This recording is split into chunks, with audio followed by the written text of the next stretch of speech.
Hello नमस्कार दोस्तों, मैं हूं संजीव कुमार और आप देख रहे हैं संजीव कुमार लेक्चर्स। इस वीडियो में हम माइक्रो इकोनॉमिक्स का चैप्टर नंबर 2 यानी कि consumer equilibrium from utility analysis जो है वो पढ़ेंगे, जानेंगे यूटिलिटी क्या होता है और यूटिलिटी के कितने टाइप्स हैं। तो चलिए दोस्तों स्टार्ट करते हैं।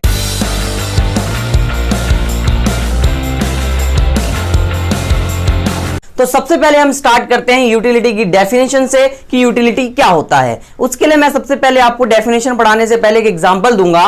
मान लीजिए हम पूरे अपनी डेली लाइफ में कुछ ना कुछ ही जितनी भी गुड्स या सर्विसेज होते हैं उनको कंज्यूम करते हैं, यूज करते हैं अपनी डेली लाइफ में। जैसे हम रोटी खाते हैं, खाना खाते हैं, ठीक है, ये क्या हो गया, गुड्स हो गया जिसे हम कंज्यूम करते हैं।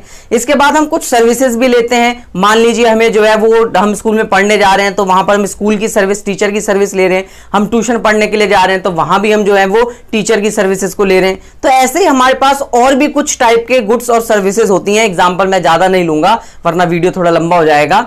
तो यहां पर हमारे पास ऐसे बहुत सारे गुड्स और सर्विसेज होते हैं जिनको हम अपनी डेली लाइफ में क्या कर रहे हैं, यूज कर रहे हैं। तो उनको यूज करने का हमारा मकसद क्या होता है कि उनको यूज करने से हमको कुछ सेटिस्फैक्शन मिलती है, मतलब संतुष्टि मिलती है उन चीजों को उपभोग करने पर। जैसे मैं अगर रोटी को खा रहा हूं तो रोटी खाने से मुझे क्या मिलेगी, संतुष्टि मिलेगी, मतलब मुझे कुछ सेटिस्फैक्शन मिलेगा।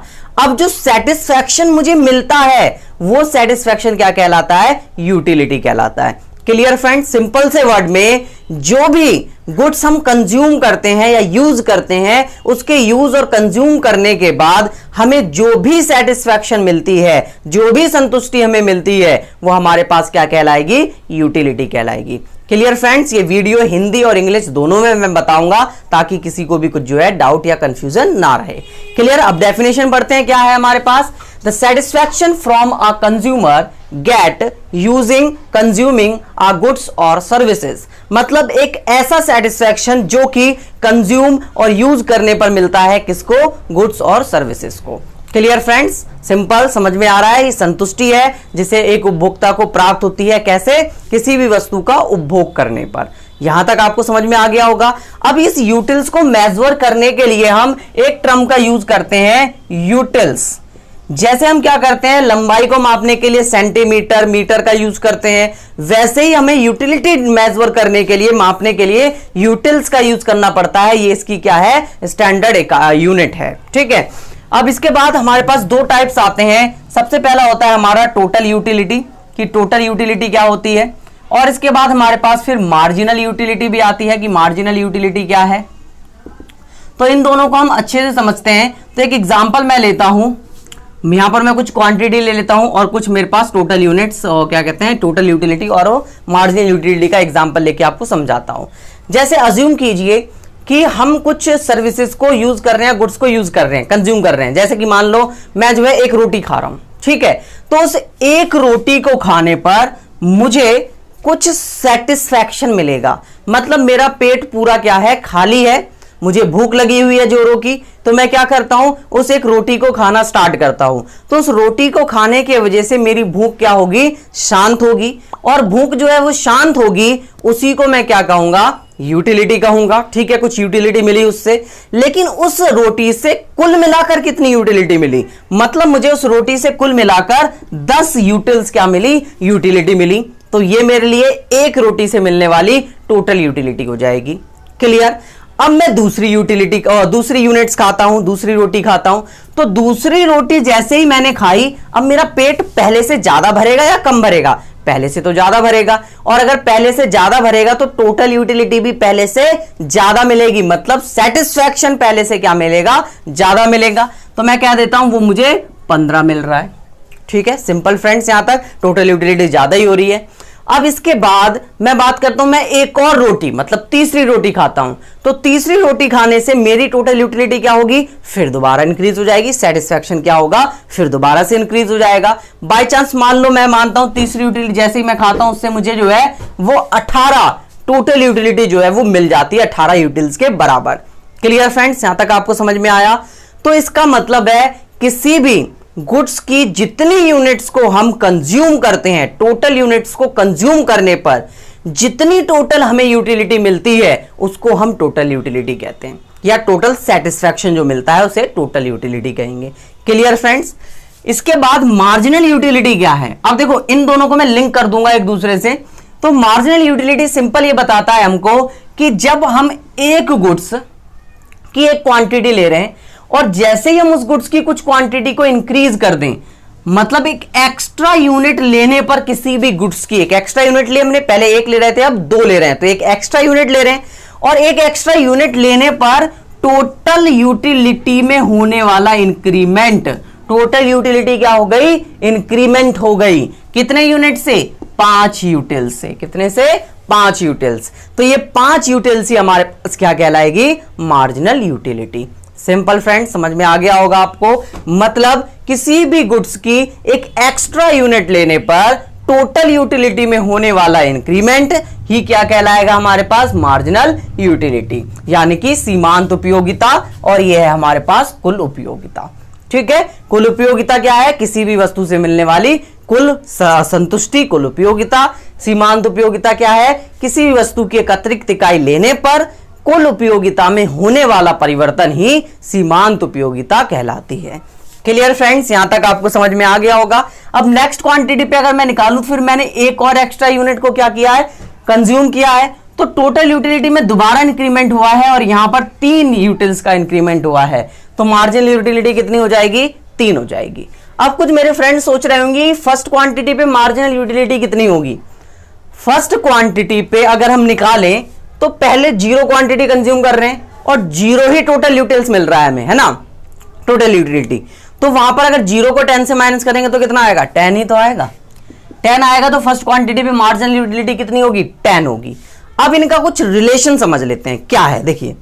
मान लीजिए यहां पर हमारे पास जो है वो मार्जिनल यूटिलिटी दे रखा है, तो इनके कुछ फॉर्मूले हैं, जैसे टीयू को मैं कहता हूं सिग्मा एमयू। मतलब कि अगर मुझे टोटल यूटिलिटी निकालना है तो उसके लिए मैं अगर समेशन कर दूं किसका, मार्जिनल यूटिलिटी का, तो वो मेरे पास टोटल यूटिलिटी आ जाएगी। क्लियर, कैसे आएगी देखिए। जैसे बाय चांस मैं निकालना चाहता हूं थर्ड क्वांटिटी पे टोटल यूटिलिटी क्या होगी, तो मैं समेशन कर दूंगा थर्ड क्वांटिटी तक मार्जिनल यूटिलिटी का, 10 + 5 + 3 मतलब कि 18। अरे टोटल यूटिलिटी के बराबर आ गए तो 3 क्वांटिटी पे, मतलब कि टोटल यूटिलिटी जो है वो सिग्मा मतलब समेशन मार्जिनल यूटिलिटी के क्या होती है, इक्वल होती है। ये हमें समझ में आ गया, एक फॉर्मूला हमें क्लियर हो गया। इसके बाद अगर मुझे मार्जिनल यूटिलिटी निकालना हो तो उसके लिए मैं फॉर्मूला यूज करता हूं TUN - 1। मतलब क्या है इसका, कि टोटल यूटिलिटी इन टर्म्स कोई सी भी टर्म हो सकती है, उसके बाद माइनस कर दो total utility at the beginning term, मतलब उससे बिफोर वाली टर्म से। ठीक है, देखो निकाल के देखते हैं। जैसे मुझे मार्जिनल यूटिलिटी निकालना है थर्ड टर्म पे, तो कितनी होगी, वैसे हमें पता है 3 है, लेकिन फॉर्मूले से कैसे निकालना है, तो यहां पर TU 3 रखूंगा इनकी जगह पर, क्योंकि थर्ड यूनिट पे निकालना है, माइनस TU3 - 1, तो ये आ जाएगा TU3 - TU2। Total utility in terms of 3 term and total utility in terms of 2 term, that is 3 term पे है 18 और सेकंड टर्म पे है 15, तो दैट इज इक्वल टू 3, यानी कि मार्जिनल यूटिलिटी हमारे पास इस तरीके से कितनी आ गई, 3, जो कि वैसे भी शो कर रहा था। ये फॉर्मूले से है, अगर डायरेक्ट निकालना हो आपको तो बीच का डिफरेंस से आप डायरेक्ट जो है वो निकाल सकते हैं, सिंपल रहेगा आपको उससे। क्लियर फ्रेंड्स, यहां तक आपको समझ में आया होगा। अब हम इसके बीच में जो है वो रिलेशन को समझते हैं कि relationship between total utility and the marginal utility क्या है। तो मैं इसको रब कर रहा हूं, आप इसको मिटा सकते हैं और क्या कहते हैं नोट कर सकते हैं, नोटबुक लेकर पढ़िएगा आप। तो चलिए स्टार्ट करते हैं। रिलेशनशिप बिटवीन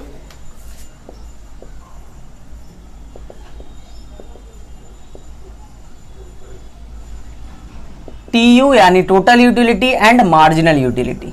ठीक है फ्रेंड्स, स्टार्ट करते हैं। तो यहां पर हम बेसिकली एक बॉक्स बनाते हैं, एक टेबल होगी हमारी। देखिए टेबल मैं ड्रॉ कर रहा हूं और आपको भी याद करके जाना पड़ेगा इस टेबल को। तो क्वांटिटी ले लेते हैं हम यहां पर 6 तक,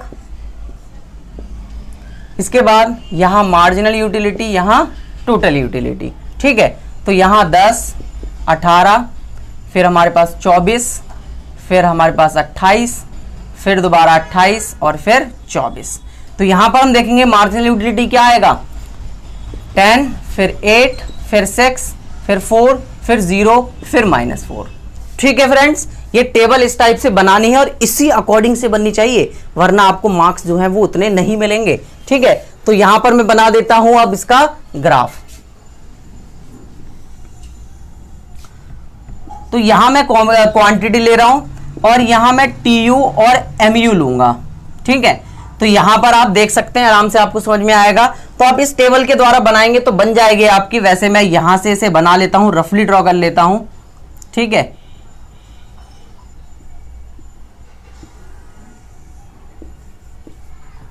क्लियर फ्रेंड्स? ठीक है, तो देखिए अब इसको हम समझना स्टार्ट करते हैं कि ये कर्व क्या कह रहा है। ये थोड़ी सी लाइन सीधी ही जाएगी यहां से कुछ इस टाइप से। ठीक है, तो अब हम समझते हैं क्या कहने की कोशिश कर रहा है। ये हमारा TU कर्व है। तो स्टार्टिंग में अगर हम देखें तो जब क्वांटिटी हमें यहां से चलना स्टार्ट हुए तो यहां पर हमारे पास जो है वो क्या होते जा रहा है, ये इंक्रीज होते जा रहा है। इसका मतलब सिंपल सा ये है कि टोटल यूटिलिटी इंक्रीज हो रहा है। ठीक है, पहला रिलेशन क्या है कि टोटल यूटिलिटी इंक्रीज होता है at a decreasing rate. Rate का मतलब क्या है इसे समझते हैं। तो आप रेट को देखने के लिए यहां पर इनके बीच का डिफरेंस देख सकते हैं। पहले कितने का था, 8 का डिफरेंस, फिर 6 का डिफरेंस, फिर 4 का डिफरेंस, फिर 0 का डिफरेंस। तो यहां पर आप देख सकते हैं कि TU यहां तक इंक्रीज हो रहा है, लेकिन इंक्रीज कैसी रेट पर हो रहा है, डिक्रीजिंग रेट पे। मतलब बीच का डिफरेंस क्या होते जा रहा है, धीरे धीरे कम होते जा रहा है। तो हम यहां पर कहेंगे कि TU इंक्रीज हो रहा है इस पॉइंट से यहां तक पूरा का पूरा, लेकिन जो रेट है वो कैसी है, डिक्रीजिंग रेट है। तो हम कह सकते हैं पहला पॉइंट कि TU जो है वो डिक्रीजिंग रेट पर इंक्रीज होता है। व्हेन, उसके वजह से हमारे पास क्या होगा, MU इज पॉजिटिव। MU क्या है, पॉजिटिव है, और MU भी क्या होता है, डिक्रीज होता है। क्लियर फ्रेंड्स, देख सकते हैं आप MU क्या हो रहा है, इसकी वजह से डिक्रीज होते जा रहा है लगातार। तो ये हमारा पहला पॉइंट बन जाएगा। ठीक है, सेकंड पॉइंट क्या है, when TU is maximum. TU maximum का मतलब क्या है कि टोटल यूटिलिटी इससे ज्यादा तुम्हें मिल ही नहीं सकती। उस गुड्स की कितनी भी क्वांटिटी का कंज्यूम कर लो, लेकिन इससे ज्यादा टोटल यूटिलिटी नहीं मिलेगी। तो वहां पर हमारी टोटल यूटिलिटी क्या हो जाती है, मैक्सिमम। मतलब इस पॉइंट पर टोटल यूटिलिटी क्या है, मैक्सिमम है, जिसके वजह से हमारे पास मार्जिनल यूटिलिटी क्या है, 0। ठीक है, तो हम कह सकते हैं when total utility is maximum so marginal utility is equal to 0। Clear friends, यहां तक आपको समझ में आया होगा। नेक्स्ट थर्ड पॉइंट बनाते हैं इसमें, when when total utility are decrease, 28 के बाद 24 हो गया, मतलब डिक्रीज हो गया इस पॉइंट से इस पॉइंट पर। When total utility is decrease, अगर कुल उपयोगिता कम हो जाती है तो मार्जिनल यूटिलिटी क्या हो रही है, नेगेटिव। तो हम कह सकते हैं मार्जिनल यूटिलिटी कब नेगेटिव होगी, जब टोटल यूटिलिटी क्या हो रही हो, डिक्रीज हो रही हो। क्लियर फ्रेंड्स, यहां तक आपको समझ में आया। तो ये हमारे पास था relationship between marginal utility and total utility. यही 3 पॉइंट्स हमको जो है वो लिखने होते हैं। तो इस वीडियो में इतना ही। बाकी हम जो है वो law of diminishing marginal utility और कुछ और टर्म्स को जो है वो अपनी इस वीडियो के इस चैप्टर के नेक्स्ट वीडियो में पढ़ेंगे, नेक्स्ट पार्ट में पढ़ेंगे। तो इस चैप्टर को मैं लगभग 4 वीडियो में कंप्लीट करवा दूंगा। आप पूरा का पूरा फर्स्ट से लेके एंड तक 4 वीडियोस को देखिए, आपको चैप्टर बहुत अच्छे से समझ में आएगा। वीडियो देखने के लिए बहुत ही ज्यादा धन्यवाद। और अगर आपको वीडियो अच्छी लगी हो तो अपने फ्रेंड्स के साथ शेयर जरूर करें और कमेंट करके मुझे बताएं आपको जो है वो वीडियो किस टाइप से लग रही है। अगर अच्छी लगी तो बिल्कुल बताएं, नहीं लगी है तो भी बता दें। ठीक है, तो वीडियो देखने के लिए थैंक यू।